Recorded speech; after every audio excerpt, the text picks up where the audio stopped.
ESPN Lions reporter Mike Rothstein has today's NFC North question, and he wants to know, is Calvin Johnson still the most feared skill position player in the division? I don't know. I think Aaron Rodgers is a pretty scary guy if you're an NFC North offensive coordinator. And Adrian Peterson is back this year. He was a game-wrecking league MVP running back just a few years ago. But I get what you're saying here, Mike. Relative to others at his position, Calvin Johnson at his peak was as fearsome as it gets. At 6'5", 236 pounds, Johnson is a physical freak who can't be defeated by conventional weapons or covered by conventional cornerbacks. At least there aren't too many, if any, in the league who can match up with him one-on-one and win consistently.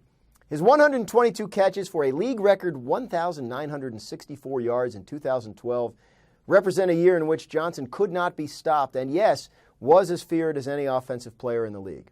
We did a player survey in 2013 that asked who was the most intimidating player in the league. Johnson finished second behind defensive teammate Ndamukong Suh. But the years that have passed since have eaten away at that frightening reputation. Johnson has struggled with physical ailments. He's missed 5 games due to injury over the past 2 years and has played hurt in a number of others, which has limited his production.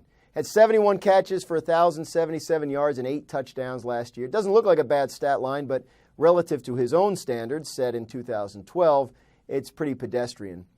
Johnson's advantage always lay in the idea that he couldn't be stopped, but the league has spent much of the past 2 years stopping him, or at least limiting the damage he does. He's only 29 years old, so you can't sit here and say he's done, but the nagging injuries of the past 2 years have absolutely drained much of the mystique of Megatron and have left us to wonder whether he'll ever be the same again. So because of that, I don't see how he can be feared the way he used to be feared. Again, the scariest dude in the NFC North right now is Aaron Rodgers, and if Peterson comes back this year, either he or Eddie Lacy will vie for the title of scariest non-quarterback in the division just because of how hard it is to tackle them.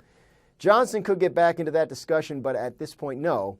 He doesn't frighten people the way he used to because you can't be sure he's ever really at full strength.